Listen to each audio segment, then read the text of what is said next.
Hello viewers, আসসালামু আলাইকুম। আশা করি আপনারা সবাই ভালো আছেন। একে টেকনোলজি চ্যানেলের পক্ষ থেকে আপনাদের সাথে রয়েছি আমি আসাদ। তো আজকে এই ভিডিওতে আমি নতুন একটি প্রোগ্রাম নিয়ে আলোচনা করব, সেটা হচ্ছে স্প্রেডশিট সফটওয়্যার মাইক্রোসফট এক্সেল, যার সংক্ষেপে নাম হচ্ছে এমএস এক্সেল। তো মাইক্রোসফট এক্সেলের ধারাবাহিক আলোচনার আজকে দেখবেন প্রথম পর্ব। তো আজকে এই ভিডিওতে আমি মাইক্রোসফট এক্সেলের ইন্টারফেস নিয়ে আলোচনা করব। তো মাইক্রোসফট এক্সেলের যারা বিগিনার লেভেলের আছেন তাদের জন্য আমার এই ভিডিওটি অনেক হেল্পফুল হবে। তো এক্সপার্ট হওয়ার জন্য ভিডিওটি না টেনে সম্পূর্ণ দেখবেন। এছাড়া আপনি যদি আমার চ্যানেলে নতুন হয়ে থাকেন তাহলে চ্যানেলটি সাবস্ক্রাইব করে পাশে থাকা বেল বাটনে প্রেস করুন। তো চলেন ভিডিও শুরু করি। তো শুরুতেই আমি মাইক্রোসফট এক্সেলের কিছু থিওরিক্যালি আলোচনা করব এবং এরপর হচ্ছে আমরা এই থিওরিক্যালি বিষয়গুলো একেবারে পার্ট বাই পার্ট প্র্যাকটিক্যালি আলোচনা করব। স্প্রেডশিট সফটওয়্যারটা কি? মানবজাতির আদিকাল থেকে মানুষকে বিভিন্ন বিষয়ের হিসাব রাখতে হতো। কখনো পাথরে, কখনো গাছের বাকলে বিভিন্ন প্রকার চিহ্ন দিয়ে মানুষ হিসাব রাখার চেষ্টা করত।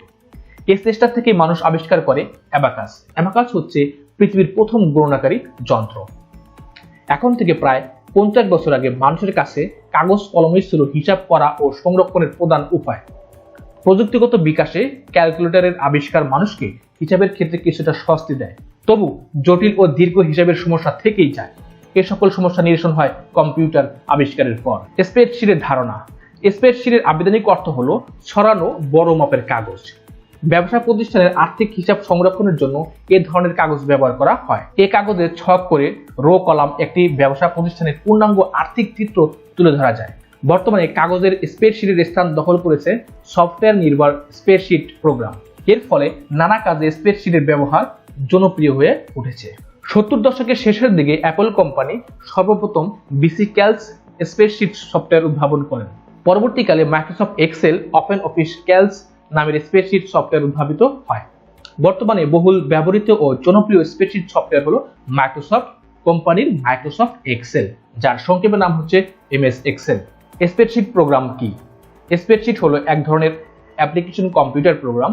এটিকে কখনো কখনো ওয়ার্কবুকও বলা হয়। একটি রেজিস্টার খাতায় যেমন অনেকগুলো পৃষ্ঠা থাকে, তেমনি একটি ওয়ার্কবুকে অনেকগুলো ওয়ার্কশিট থাকে। এক একটা ওয়ার্কশিটে বহু সংখ্যক রো ও কলাম থাকে। এটি দেখতে ঠিক এরকম। তো এই ছিল হচ্ছে আমার এই মাইক্রোসফট এক্সেল সম্পর্কে থিওরিক্যালি আলোচনা। এখন চলে যাব আমি প্র্যাকটিক্যাল বিষয়ে। তো সর্বপ্রথম হচ্ছে আমরা মাইক্রোসফট এক্সেলটা কিভাবে ওপেন করি সেটা আমরা দেখব। তো মাইক্রোসফট এক্সেলটা ওপেন করার জন্য আমরা চলে যাব স্টার্ট বাটনে। এরপর হচ্ছে আমরা এই অল প্রোগ্রামস বা অল অ্যাপস থেকে এখান থেকে আমরা খুঁজবো যে এখানে দেখেন লেখা আছে কি এক্সেল 2016। যেহেতু আমার এখানে 2016 ভার্সন, এই জন্য কিন্তু এখানে এক্সেল 2016 লেখা আছে। তো আপনাদের ভার্সন যদি 7, 10, 13, 16 এরকম হয় তাহলে কিন্তু আমরা সেই ভার্সন দিয়ে কিন্তু এখানে শো করবেন। জাস্ট এখানে একটা ক্লিক করবেন। ক্লিক করার পর আমরা দেখতে পাচ্ছি এখানে এরকম একটা ইন্টারফেস চলে আসছে। এরকম একটা ইন্টারফেস চলে আসার পরে জাস্ট এখানে ব্ল্যাঙ্ক ওয়ার্কবুক নামে একটা কথা লেখা আছে। জাস্ট এখানে ক্লিক করবেন। ক্লিক করলে আমরা মাইক্রোসফট এক্সেলটা দেখতে পাবো যে অন হয়ে যাবে। তো আরেকটা উপায় হচ্ছে আমরা জাস্ট এখানে একটু ক্লোজ দিলাম, জাস্ট এই ব্ল্যাঙ্ক জায়গা অর্থাৎ ডেস্কটপে ব্ল্যাঙ্ক জায়গায় তারপরে ক্লিক করব। এখানে দেখেন লেখা আছে কি নিউতে ক্লিক করার পর এখানে দেখেন লেখা আছে কি মাইক্রোসফট এক্সেল ওয়ার্কশিট। এখানে ক্লিক করলে আমি দেখতে পাচ্ছি এখানে কিন্তু আমাদের এক্সেলের একটা কিন্তু ওয়ার্কশিটটা কিন্তু সেভ হয়ে আসলে এখন আমাদের জাস্ট এখানে একটা নাম ইউজ করতে হবে, একে TCHNOL। জাস্ট এখান থেকে আমি এন্টার দুবার প্রেস করব, করলে কিন্তু আমি দেখতে পারবো যে মাইক্রোসফট এক্সেলটা কিন্তু কি হয়ে যাবে, অন হয়ে যাবে। তো এইভাবে কিন্তু আমরা কি করতে পারি, মাইক্রোসফট এক্সেলটা ওপেন করতে পারি। ওকে, তো এরপর হচ্ছে আমরা যদি টাস্ক বারে মাইক্রোসফট এক্সেলের এই আইকনটা দিয়ে রাখি বা পিন করে রাখি তাহলে জাস্ট এই আইকনে ক্লিক করলে আমি দেখতে পারবো যে আমার এরকম ইন্টারফেস আসবে। এরপর ব্ল্যাঙ্ক ওয়ার্কবুকে ক্লিক করলে কিন্তু আমরা এখানে অন করতে পারবো। ওকে, তো এরপর হচ্ছে আমরা এখানে আরেকটা উপায় অন করতে পারি, সেটা হচ্ছে এই যে আমাদের যে সার্চ বার আছে এই সার্চ বারে একটা ক্লিক করব। ক্লিক করার পর আমি যদি দিলেই কিন্তু আমি দেখতে পাচ্ছি আমার এক্সেল অ্যাপসটা চলে আসছে। জাস্ট এখানে একটা ক্লিক করব। ক্লিক করলে সেম ভাবে এরকম একটা ইন্টারফেস চলে আসবে। আমি জাস্ট ব্ল্যাঙ্ক ওয়ার্কবুকে ক্লিক করলে কিন্তু আমি দেখতে পারবো যে আমার এখানে কিন্তু মাইক্রোসফট এক্সেলটা কিন্তু অন হয়েছে। ওকে, তো এইভাবে কিন্তু আমরা বিভিন্ন উপায়ে কিন্তু মাইক্রোসফট এক্সেলটা ওপেন করতে পারি।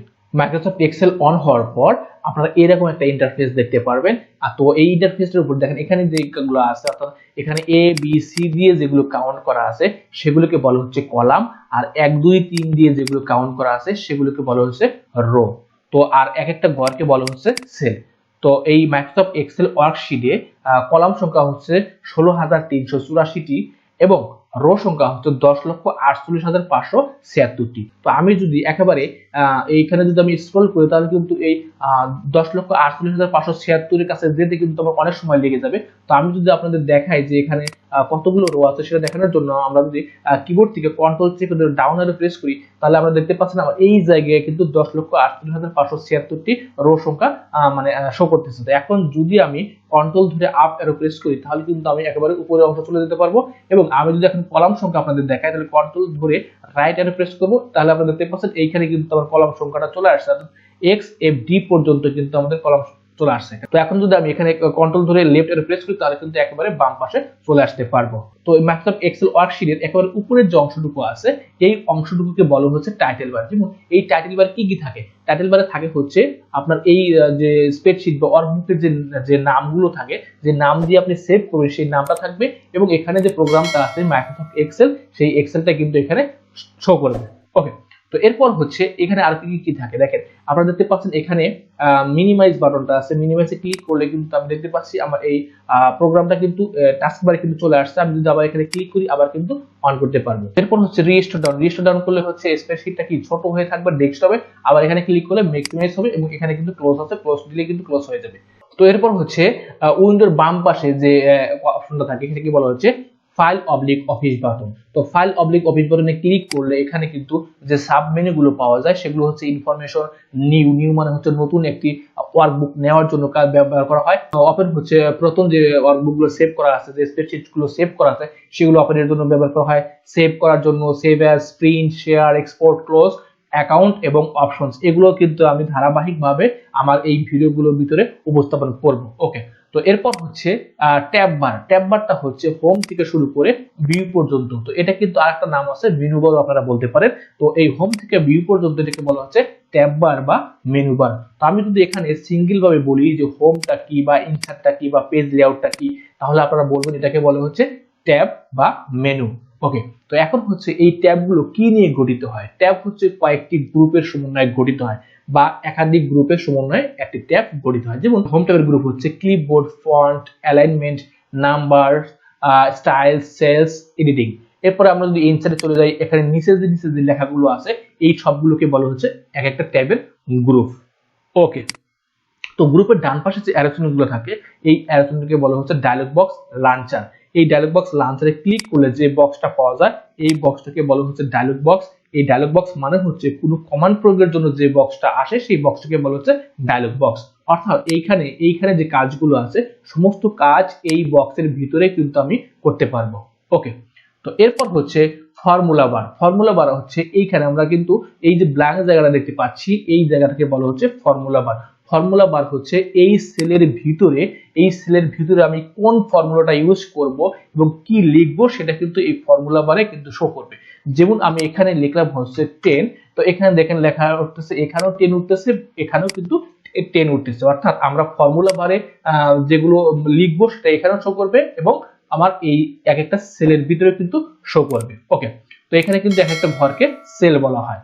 ওকে, তো এরপর হচ্ছে সেল অ্যাড্রেসটা কোথায় পাবেন? সেল অ্যাড্রেসটা হচ্ছে এখানে কিন্তু এটার নাম হচ্ছে নেম বক্স। তো এই কার্সরটা কিন্তু এখন আমার আছে হচ্ছে E3, অর্থাৎ এই সেল অ্যাড্রেসটা হচ্ছে E3। এইখানে আমার এই নেম বক্সের ভিতরে গেলেই কিন্তু আমি দেখতে পারবো। ওকে, আচ্ছা, এরপর হচ্ছে শীট ট্যাব। শীট ট্যাব হচ্ছে আপনার এই মাইক্রোসফট এক্সেল ওয়ার্কশিটে কতগুলো শীট নেওয়া আছে, সেই শীটের সংখ্যাগুলো দেখা যায়। এবং এখানে আমরা চাইলে দেখতে পারি, এইখানে দেখেন আমরা এখানে কিন্তু দেখতে পাচ্ছি মাত্র শীট একটা নেওয়া আছে। তো আমি যদি মাইক্রোসফট ওয়ার্ডটা অন করি, ওয়ার্ডটা অন করলে কিন্তু আমি দেখতে পারবো যে এখানে কিন্তু আমার একটা পেজ দেওয়া থাকে। এখানে আপনারা দেখতে পাচ্ছেন মাইক্রোসফট ওয়ার্ডে কিন্তু একটা পেজ দেওয়া থাকে, বাট এইখানে কিন্তু একটা ওয়ার্কশিট থাকে। বাট এখানে কিন্তু এই পেজটা কিন্তু অনেক বড়, বিশাল। একটু আগেও কিন্তু আপনাদের সামনে আমি উপস্থাপন করছি যে এখানে কতগুলো রো আছে, কতগুলো কলাম আছে। তাহলে আপনারা একটু চিন্তা করেন যে এখানে কত বড় একটা পেজ থাকতে পারে। ওকে, তো শীট ট্যাবটার ভিতরে হচ্ছে আমাদের শীটের সংখ্যা দেখতে পারি। তো এখন যদি আমি একটা শীট নিতে চাই, দেখেন এখানে কিন্তু আমরা দেখতে পাচ্ছি একটা শীট আছে।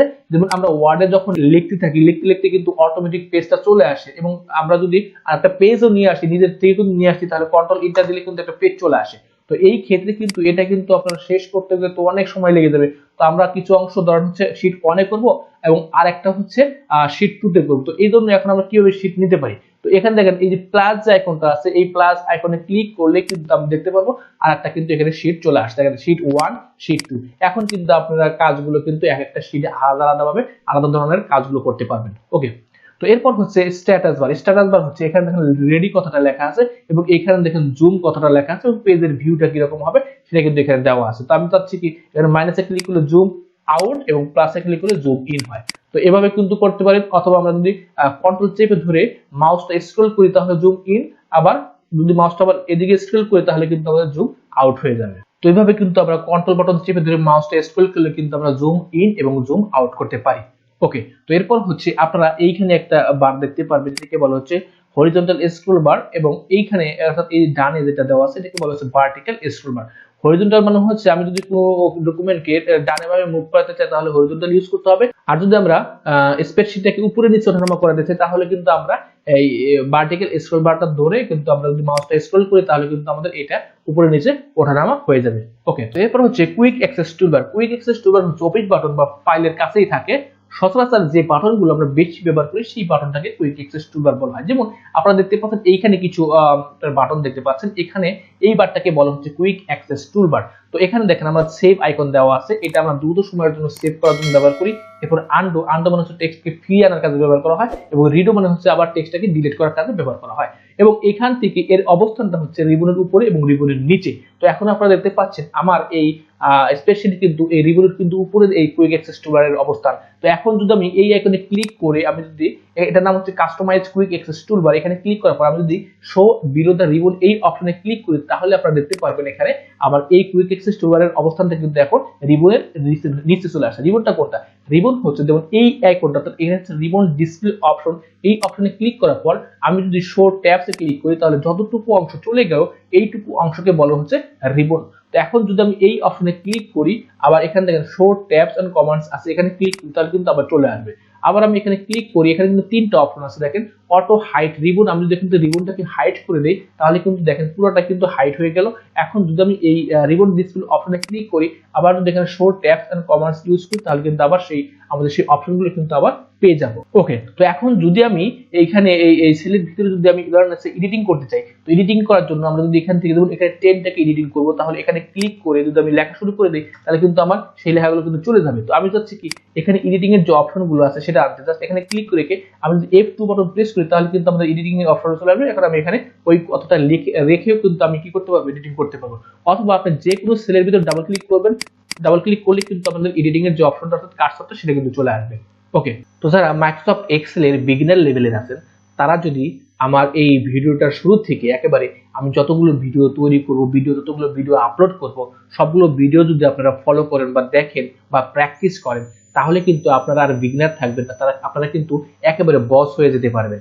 অর্থাৎ মাইক্রোসফট এক্সেল এর একেবারে প্রফেশনাল কাজগুলো আপনারা কিন্তু জানতে পারবেন। তো আশা করি আজকে এই ভিডিওটা আপনাদের কার্যক্ষেত্রে অনেক উপকার আসবে। তো যদি কাজে লাগে তাহলে সবাই লাইক, কমেন্টস এবং শেয়ার করে অন্যকে দেখার সুযোগ করে দিন। তো আজকের মতো ক্লাস এই পর্যন্তই। সবাই ভালো থাকবেন, সুস্থ থাকবেন, খোদা হাফেজ।